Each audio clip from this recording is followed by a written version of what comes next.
is back into it in Chester. Here's El Senior. Yes! Yes! The center back, Jacob Glesnes, is going for it. Oh my God! What a goal! And that will do it! One of the best comebacks in recent years. 3 unanswered by the Union. And they go into the Gold Cup break. Winning it 3. Hello and welcome to the Free Kick Podcast. My name is Todd. Well, you know, it's been a couple weeks since we've last had a guest on the podcast because games have been coming thick and fast for us MLS fans. And helping me today to preview this upcoming Columbus Crew vs. Philadelphia Union game is a guy you may recognize from the Big Ten Network calling college soccer games, or you may recognize his voice from play-by-play duty with Fox Sports, TV coverage of the UEFA and CONCACAF Championship games. He's the current radio play-by-play for the Columbus Crew. I would like to welcome on to the show today, Mr. Chris Doran. How are you doing today, Chris? Todd, I'm great, thanks. It's great to be with you and talk a little bit about tomorrow night's game. Yeah, absolutely. It's, you know, like I said in the introduction, it's like these games just keep coming thick and fast, and this was last minute as can be and everything, so I really appreciate you for stopping by and taking some time to talk with me today. No problem. It puts the squeeze on everybody, doesn't it, when the schedule is so condensed. And I have a feeling we're going to see a little bit more of this once Major League Soccer announces that remaining 12-game schedule leading up to the playoffs on November 20th.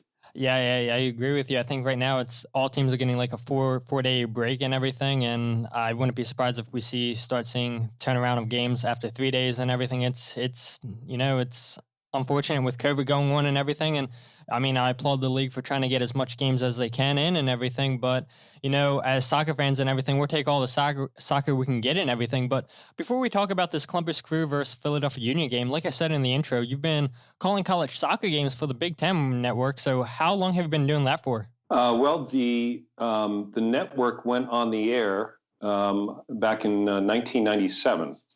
And I had the good fortune of working in Chicago for the Chicago Fire, and the league needed soccer announcers the network needed soccer announcers. And I was in the right place at the right time. I lived in Big Ten country, had access to the coaches and the programs, understood the programs very well, having gone to Indiana University and being a big college soccer fan myself. So it all kind of came together in the right moment. I was really fortunate to have that opportunity. And it's been great because now, or at least over the years now, I've been able to see a lot of the players we cover in Big Ten country transfer their skills to Major League Soccer. And it's been really exciting.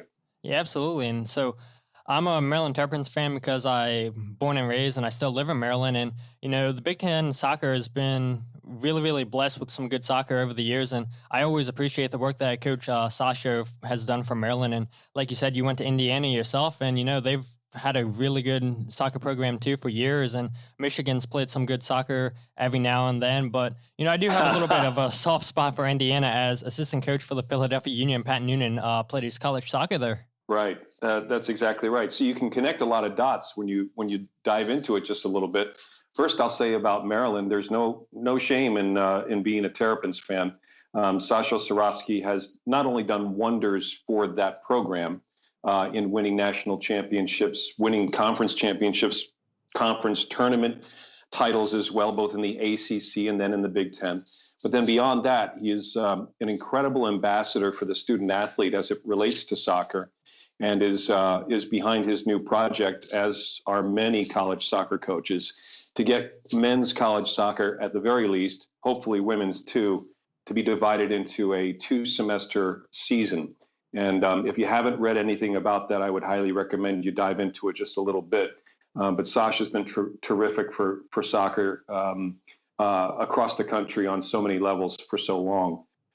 And, you know, certainly with regards to Pat Noonan, I mean, I think I was the PA announcer when Pat was playing at IU. And Pat Noonan was just phenomenal, just a force to be reckoned with. In the final third, there were very few defenders who could handle him. Had a great pro career, as you well know. And I'm so glad that he's coaching alongside a guy like Jim Curtin, because I have tremendous respect for Jim as well. Yeah, it's great to hear, people not just in the Philadelphia area say good things about Jim Curtin, because I feel like, nationally he doesn't really get the respect that he deserves. And I guess, after their good showing in the MLS's back tournament, people nationally started talking about the Philadelphia Union. Okay, they're a decent team to be messed with and everything. And Jim Curtin deserves a lot of the praise for, the players that he's had in the squad and everything. We know the Union don't spend a ton of money and everything, so he has so many kids coming through the academy and everything, and that's what I love about this team. They give the young kids a chance and everything. We saw recently Brendan Aronson's brother, Paxton Aronson, get a homegrown contract. We saw Jack McGlynn, another guy in the second team for the Union, just get a homegrown contract for next year. So it's one thing I love about the Union, just, these guys believe in youth and everything. And, if you're not going to spend the big bucks and everything, then you might as well invest in the youth academy. And what we'll see, how much longer we'll have Brendan Aronson and Mark McKenzie here. And I can only guess it's only a matter of time before they get sold over to Europe and everything. And going back to Pat Noonan, I'm a little bit surprised that he's still on the coaching staff with the Union, because I think that he could be a decent coach in MLS. He brings a lot of experience to the Union. And I know Jim said a lot of great things about Pat. Yeah, I agree with you, Todd. It's probably about time for him. In fact, I think we've seen his name surface as a potential candidate for some positions around the league, which, a year and a half ago, there were 8 or 9 openings in the league in terms of coaching positions. And Pat's got to be ready for that next cycle of openings where they need a qualified candidate. He spent time with Bruce Arena on the bench with the LA Galaxy. And has had substantial playing experience. So Noonan's well connected on the coaching tier in the league. And I agree with you about Philadelphia. On the one hand, I think Jim Curtin came in as a very young coach. And whatever the early year struggles were, I think you can attribute to it being time spent understanding not only the impact the entire structure of the organization can have on the first team, but then beyond that, understanding exactly how far ownership was going to go, and then trying to marry those things so that you could create an environment where successful soccer was being played. And I think you've got that now. I think you're seeing the fruits of labor of several years. And it only benefits the league as a whole when we have teams rising to this point. And I really do feel like Columbus is very much in the same boat. I agree. I think Caleb Porter comes in after Greg Berhalter. And I know he's got his hands in a lot more things than I could ever realize in the way of influence. But I do know that he's got a great ownership group. He's got a great GM in Tim Bezpachenko, president GM, and a great corporate support structure that is not only selling the product, but also making sure that that new stadium that opens next year is packed full of black and gold fans. Yeah, speaking of the new stadium, have you got a chance to see it from the outside or anything like that? Or yeah, we did. Saw it last week, as a matter of fact. Nice. We had a kind of a private tour for the broadcasters. We were able to walk through, get a lot of information about what stages everything was in, and then what's to come at certain points over the course of the next several months. Construction has been great. At any one time, they have between 200 and 300 workers on site. They're working 6 days a week from sun up to sundown. And the commitment behind that project is enormous, not just from the style and the substance of the structure itself, but also in keeping it on time and making sure it's ready for midsummer 2021. Yeah, absolutely. I know pictures don't do any justification. And before COVID and everything, there was a whole bunch of us Philadelphia Union fans that were talking about, okay, what away games do we all want to go and travel to? And Columbus was one of them that people wanted to go and attend. But then they were like, they're going to have a new stadium next year. It's like, why don't we just skip Columbus this year and then go next year and everything? So if everything gets better with COVID and, we're allowed back in stadiums and everything, that's definitely, I know, a stadium that a whole bunch of us Union fans want to check off on our bucket list, because it looks, like I said, from pictures, it looks phenomenal. Yeah, well, we'll leave a few seats open for you and the other Philadelphia Union supporters. Okay. Hey, I appreciate that, Chris. It'll be great, and I know that the league teams work together to make sure that a supporters group is represented in each facility, and the drive from Philly is just not that far, and come spend a long weekend in Columbus and enjoy everything about it. Absolutely.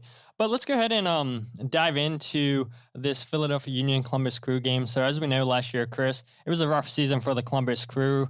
You guys have been blessed so far with some really good soccer this year from Columbus, as you guys sit in second place in the Eastern Conference. You guys are coming off of a 0-0 draw against Cincinnati FC from this past Saturday. But before that, they lost to NYCFC last Monday. And before that, the Crew were on a pretty good 4-game winning streak. So what's right so far for Columbus this year and compared to last season? Well, I'll take you back to the winter of 2018, if you don't mind, when essentially this team was ready to pack the moving vans and move to Austin, Texas. When all of a sudden the league was able to get together with some very important people here in the city of Columbus, including the Edwards family and the Haslam family who own the Cleveland Browns, and say, okay, if you guys were to take over, what would it look like? And the Edwards and Haslams were able to buy the team and keep it here in Columbus, which was massive.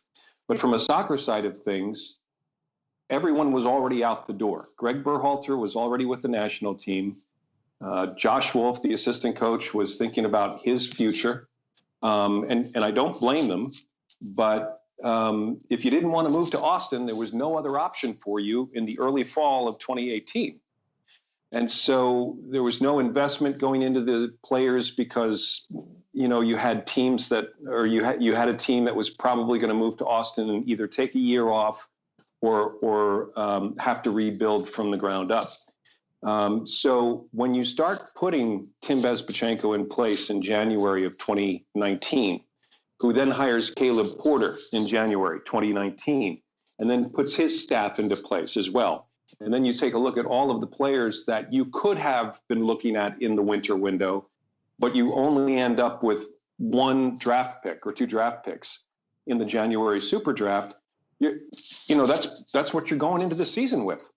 And so January 2019 was the start of a year where Crew SC really had to keep what they had. Not that there was anything wrong with that, but the coach and the management team didn't have as much flexibility because they had missed the window and they had to get preseason underway. They picked up a couple players, but really it was the summer window, Todd, of last year where Caleb Porter and his staff, along with Pat Onstadt, the technical director, and the scouts said, okay, here's some names. How do they fit the system? Can we bring them in? Is this the right choice? And they did.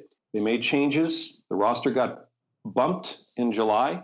And in the 13 months since then, the team's gone 10-3-7 in MLS regular season games. Not to mention, of course, a preseason where they were undefeated in their games in the preseason. So the changes really took place at the outset in July of last year. The impact is being felt now because more additions have been made to the roster. And then now Coach Porter has got the opportunity to put his style out there and put pieces of the puzzle in place so that the system can be maximized as best as possible. And so having had that time and that chance to add some pieces and take some pieces away, I really think have been the most important two contributing factors to the Crew's success in the last 13 months. Yeah, absolutely. And I'm glad you brought that up. And we'll talk about Caleb Porter's coaching style here in a little bit in case people aren't familiar with that. But in 8 games, the Crew are averaging 1.5 goals per game while they've only allowed 2 goals all season.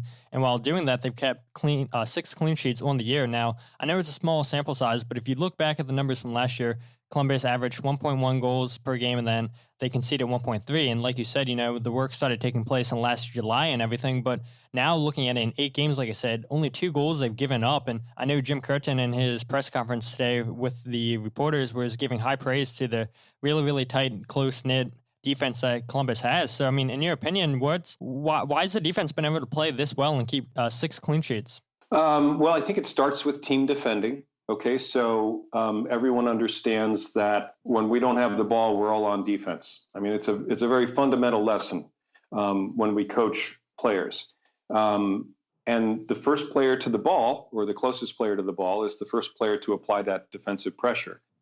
And I think what you see from Crew SC is that in this 4-2-3-1 system that they enjoy playing in, you get that commitment to defense very, very quickly. I was talking to Zardes last week before the Cincinnati game, and he was talking about how we've got 6 seconds when we lose the ball to close down our opponent. So if everyone's working with that mindset, as soon as Crew SC loses the ball, the closest guy to the ball is jumping on and applying that pressure. That allows everyone behind them, obviously, to fall into place. So you've got good team defense, and I think good team shape, too, in the defensive setup, because with Artur and Darlington Nagbe, who, is just a prince of a man, but also a wonderful holding midfielder. Mm-hmm. Those two guys in the middle really do a nice job of setting the tone and slowing any sort of transition down. And then I have to say that, we started the season with Vito Wermer as a center back alongside Jonathan Mensah. Vito got hurt in Orlando, and he's out for the season. But Mensah combined with either Bouba Keita or Josh Williams, terrific as the two center backs, and two really great and talented outside backs in Harrison Awful and Milton Valenzuela, who embrace their roles as defenders, but also are open to that possibility of how can I help the attack, have really done a tremendous job of solidifying that back line. The last piece, obviously, is the last defender on the field, and that's the goalkeeper. Aloy Room has been terrific. He's, of course, the first team keeper for the Curaçao national team. He was picked up after the Gold Cup last year and came to Columbus. He's originally from Holland, has very high level of training and success in games over in Holland, and has been great between the pipes. You may recall he got hurt down in Orlando, and so we put in Andrew Tarbell. And as a second-string goalkeeper, Tarbell came out and put up 2 shutouts. In 3 games, he allowed 1 goal, and that 1 goal isn't even his fault, to be honest with you. So Tarbell is a terrific second guy on that list, and that's a lot of the reason why we've been able to maintain such a strong presence in the back and enjoy a lot of these shutouts. Yeah, absolutely. And now you've kind of knocked out some of my questions, but that's okay. And just one player that you specifically mentioned was Jonathan Mensah. I think he's been playing an outstanding center back all season for you guys. He always seems like he's in the right place at the right time. He's constantly intercepting the ball and helping transition the Crew into the attack and everything. And just, again, you mentioned Darlington Nagbe, you mentioned Williams, you mentioned Zardes. And I think another player, Zelarayan, just been outstanding for you guys. Yeah, he has 3 goals, 1 assist so far this season. But, I mean, just what a player, what a great dynamic player he has been for the Crew. And I think part of that reasons why Zardes has 6 goals this year for the Crew and everything, just because Zelarayan can just open up that space and everything. And like you said, you got a great midfielder behind him in Darlington Nagbe, which I'm sure Atlanta are now just kicking themselves that, yeah, I can't believe we let this guy go. But we know that he wanted to leave Atlanta and everything. And, he's playing outstanding soccer for Columbus. Yeah, that's a really good point. I completely agree with you with Jonathan Mensah. And when you think about this, Todd, we're actually talking about the spine of the team. Okay, so we're solid in goalkeeping. Got 2 center backs, mostly, though when we talk about Jonathan Mensah, who's played every minute of the season, although it's been spread out, but it's still every minute of the season, has been tremendous in the center back slot. In front of him, Darlington Nagbe, and then in front of him, Zelarayan, and then in front of him, Zardes. I mean, that's a pretty impressive spine of the team. And Zelarayan, I have to say, he was 80% down in Orlando on that ankle that he was dealing with. And then eventually didn't play in the 3rd game. He didn't start in the first couple of games back here in Columbus and was held back for the Cincinnati game on the weekend. That game in and of itself is a bit unique, and I'll talk about that separately if you want. But yeah. The bigger point is that Lucas Zelarayan, I think, has probably shown us only about 40% of what he really can do. And part of that is the amount of time spent building the chemistry between him and the rest of the team. He comes in, designated player, a lot of high expectations. Everyone respects his resume. There's no doubt about it. What he was able to do down in the Mexican First Division is outstanding. But it's a new system, and it's got to be a new understanding from everyone on the field of how do we work together to exploit your strengths and allow you to make us, who we want to be in the process. So I do think that we've probably seen only 40 or 50% of what Zelarayan can do. And one of those things is on direct set pieces. That free kick that he took down in Orlando in the game against Cincinnati was just a dream of a restart. And we'd like to see more of those at Mafre Stadium and on the road this year. Yeah, I mean, there's a world-class goal right there that he scored down there. Yeah, it really was. So, so it's really been an exciting season. I think, tomorrow's game, and I'd love to hear your take on it, is going to be really two teams who like to play similarly. They don't sit back. Yeah. They want to come out just a bit. I was looking at the stats on the DC United game from over the weekend, and the final is 4-1. But if you look at the stats, it looks like it's relatively equal. Possession, accuracy, number of passes. So it's not like Philadelphia wants to hog the ball or needs to hog the ball. And by the same token, they also probably realized that by the second half, they really didn't need the ball. It was all on DC to come up with an answer. But, I think both of these teams are going to want to play tomorrow night, and it'll make it very attractive for folks who are paying attention. Yeah, absolutely agree with you, because I've said this on my podcast so many times. It's like we saw down in Orlando, Portland sat deep. We saw against Seattle last year, or against Colorado last year. Both of those teams sat deep against the Union, and the Union cannot break down teams that sit deep. They just don't have enough playmakers in this team that can break open the back line when people are sitting 10 men behind the ball and everything. And you can have all the possession in the world, you're not going to break us down. And so that's the one thing I do like about Columbus. They're not afraid to come out and attack you and everything. And it's Cincinnati, they get a lot of stick and everything for not coming out and attacking you, sitting deep and everything. And I do want to hear your thoughts and everything. What went wrong for you guys against Cincinnati? Because like I said, that came in at 0-0, and down in Orlando, you guys demolished them 4-0. So what did go wrong?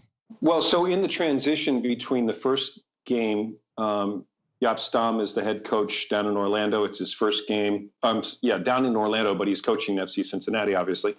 And it's his first game on the bench. He's playing what he's got, okay? And he's a great coach, has tremendous experience, won trophies overseas. I totally get it. But, Crew SC was able to rely on some of the chemistry that they had through the preseason, the first 2 weeks, and then getting together here in Columbus before departing for Orlando. And I think the disadvantage for Cincinnati at that point is that they're still trying to figure out who their coach is, what he wants from them, so on and so forth. And then the coach is trying to figure out who he's got and what he can depend on coming from them. So Crew SC did a great job of breaking them down. Stam and his staff had to go back to the hotel, and they had to say, all right, well, we've got 2 more regular season games down in Orlando. We really can't give up 4 more goals in each of those games. Let's figure out how we can batten down the hatches. And they did. They parked the bus. They kept it tight. They didn't take any chances, and they were able to get some results. So good for them. Turns out they still want to kind of play that way. Yeah. Even at home, on their home field, on a Saturday night against their in-state rivals. And that's how they played. You can't blame them. If that's the only way they think they can be successful, I get it. But they're not going to score a lot of goals if they continue to play that way. And they really bunkered very, very well. And to your point about how Philly struggled a little bit with some prior opponents unlocking some of the defensive shapes that they saw with 2 deep blocks at or around the 18. That's a really tough, that's a tough thing for any team to figure out. And I think Caleb Porter would argue you need more than one playmaker, but if you have the playmaker and you're using him properly, or if it's women, you're using her properly, then you can start to come up with some answers. But it was difficult. I know the team looked at tape coming out of Cincinnati. And aside from some other issues, there was There were some concerns about how the game was managed from the middle. I think, overall, we're going to see a very different game between Columbus and Cincinnati on Sunday when we play here at Mapfre Stadium. But Philadelphia is on the table first, and it's a big assignment because it's at home. And one of the priorities, actually the number one priority for the Crew this year, is to take care of the home field advantage. Even though there are no fans there tomorrow, you and I both know how important it is to perform well in your home and protect your turf.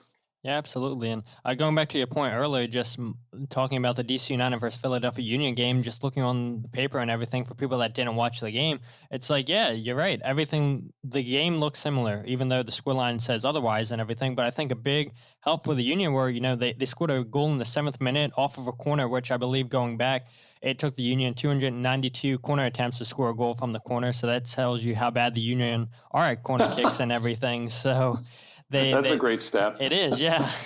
They like to play a lot of short balls, but Jameer was putting in the last game against New York Red Bull some promising balls in the box, and so the first corner they got, they sent the ball in the box, and Ali Bedoya wins a header, and it falls right to Kasper Schmelzer, who can just tap the ball into the net. So I think you get that early goal and everything. It changes the whole mindset for DC United. It's like, okay, like these guys came to play and everything. We're playing in their home turf. Like you said, you want to defend your home turf. And, that gives the Union all the confidence in the world. And then Kasper Schmelzer just gets open again. And who knows what Julian Gretzel was doing trying to defend him. And Kasper puts a great ball in with his right foot, bends it around the defense and to the right side of the goal and everything. And by the time the Union go up 2-0 and everything, DC United just, playing with their heads down low and everything, and the Union get a third goal. Probably should have got a fourth goal before halftime and everything off of another corner kick, but Kasper kicked it right to Chris Seitz and everything, and he saved comfortably. And like you said, by the time the first half was over, the Union didn't care if they had the ball and everything. They knew they probably had the game in hand, and a sloppy save from Andre Blake led to a goal from Gressel, but Brendan Aronson, was great to see him get on the goal sheet and everything, but I think it's going to be key, whichever one of these teams scores first and everything, I think that's really going to dictate the game. And like you said, just being at home is such a huge advantage for it. Doesn't matter what team it is in MLS, you want to defend your home turf. So yeah, it'll be interesting to see, can the Union play great balls in from corner kicks again? Can they put in good set pieces? Because since we lost Harris Mandunian, and we really haven't had a good set piece taker and everything. And so it's like I told you, we've been playing a lot of balls short and everything, but against New York Red Bulls, Jamiro Montero was playing in good balls into the 18. And, well, the first one they had against DC United, put it in and scored a goal off of it. So I'll be looking forward to see if the Union's delivery off of corners are going to be good again. But I do want to go back talking about Jonathan Mensah again. Do you think that we'll see the partnership of Jonathan Mensah and Josh Williams? Because when those two have played together, they've kept 3 out of the 6 clean sheets for Columbus. Well, I don't know who we'll see tomorrow, but I do know that Josh Williams is one of the options. Bouba Keita is one of the options as well. And so, whichever Porter decides to go with will be interesting because, I think both of these players bring a certain skill set to the game.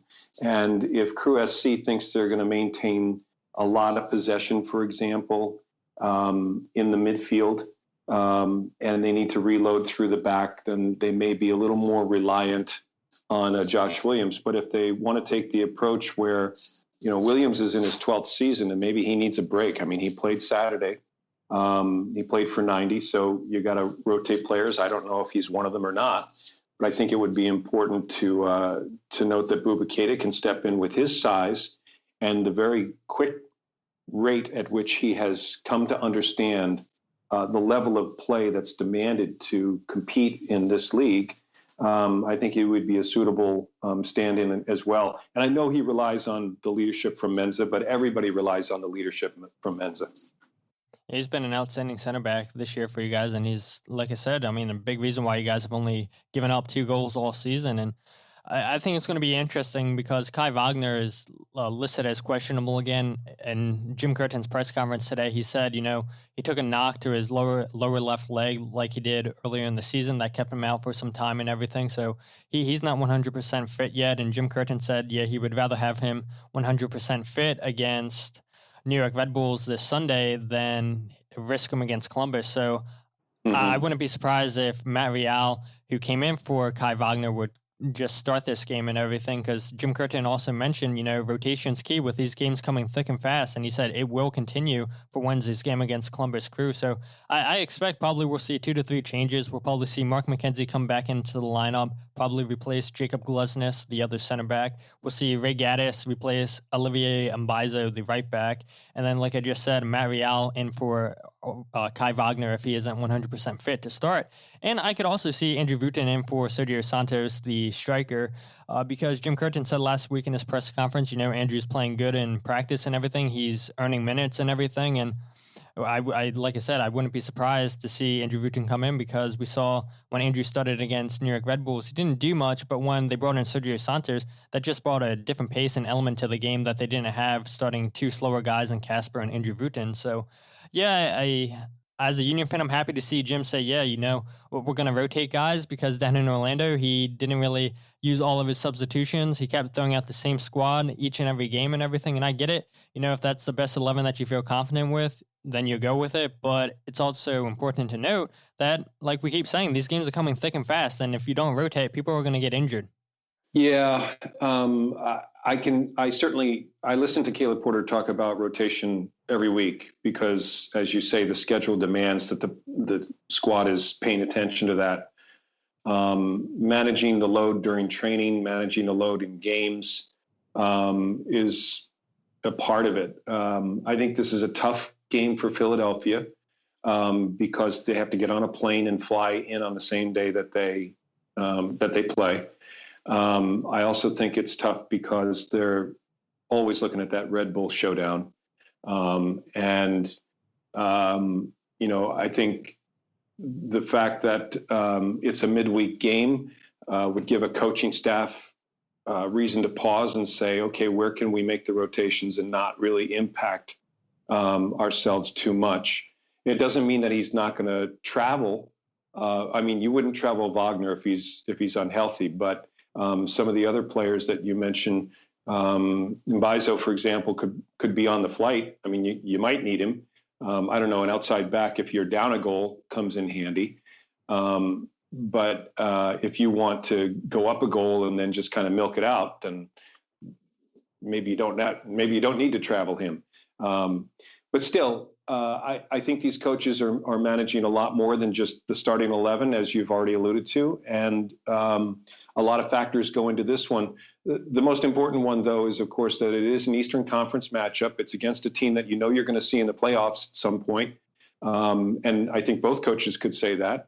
And so you really have to figure out where the best opportunity is in the schedule to create space between yourself and your opponents. Yeah, absolutely. And that's a great point you bring up, that it is a midweek game and everything. And the Union always look forward to that New York Red Bulls game, which, again, is on Sunday and everything. But we got to get through Columbus first. And, I'm a stats guy, if you can't figure that out already. And just looking at the Union's 25 games they played against Columbus, the Union have won 9 games. They've lost 13 and have 3 draws against Columbus in the regular season. But if you look at the Union when they go and travel to Columbus, they've only won 2 times, lost 9 and drawn twice. And they have a negative 11 goal differential. So it's a huge difference of play from at home to away. And the last win at Columbus was August 24th of 2016, and they won that game 2-1 with goals scored by Fabian Herbers and Keegan Rosenberry, and then for Columbus, Jan scored the goal for Columbus. So, the numbers don't look promising for the Union and everything, but, numbers don't tell the whole story and everything. You still got to play the game and everything. But, in my opinion, if the Union want to win this game against Columbus, they can't give the ball away cheaply, because I believe Columbus will make them pay for it. We saw in the last 2 games against the Red Bulls and DC United, the Union had some really poor giveaways in the back with some poor passing from Ray Gaddis, Mark McKenzie, and Jacob Glesnes. So, Columbus isn't DC United. They're not New York Red Bulls. They have a better attack. They have a better midfield. And if the Union make those passes, Columbus are going to make them pay. They got to win the midfield battle against Columbus, like you talked about earlier. Darlington Nagbe, such a crucial midfield piece for the Crew. And it's going to be a great matchup, I think, between the Crew and the Union's midfield. How well will the diamond work for the Union? Will they be able to take out Zelarayan out of the game? Will the press continue to cause Columbus problems? And then finally, will the Union get goals from other people and not just Kasper? Because 3 out of the Union's last 5 goals have been scored by Kasper Strzelko. So I expect, Columbus are probably going to focus on trying to take him out of the game and say, hey, if you guys want to score, you got to find goals from someplace else. So Kasper is coming in red hot, but they've got to rely on more people than just Kasper and everything. But unfortunately, with the luck the Union have had the last couple of years going to Columbus, I can see this one ending 1-0, 2-0 to Columbus. But I'll be optimistic and I'll say a 1-1 draw.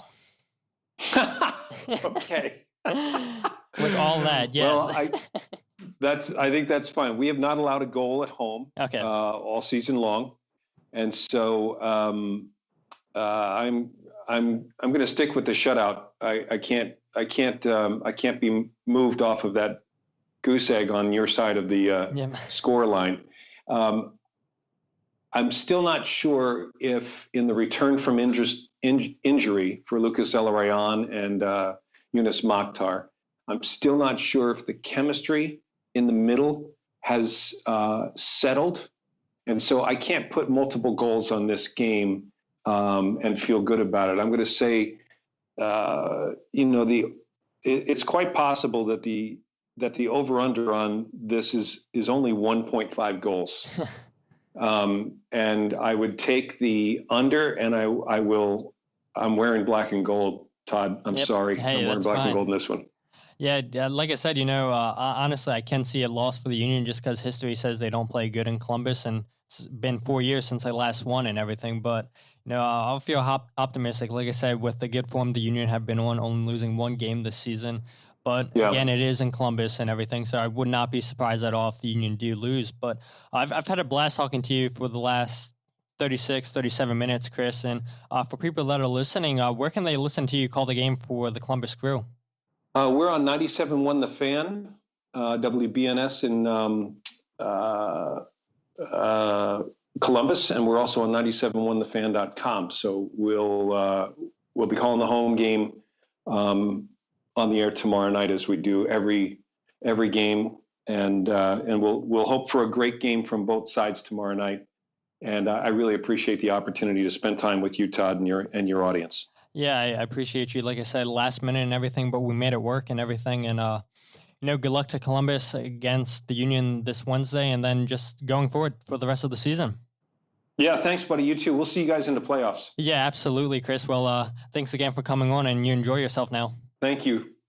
Yeah, and if you guys want to follow Chris on social media, you guys, I should have let Chris plug his social media. I'm sorry for that, Chris.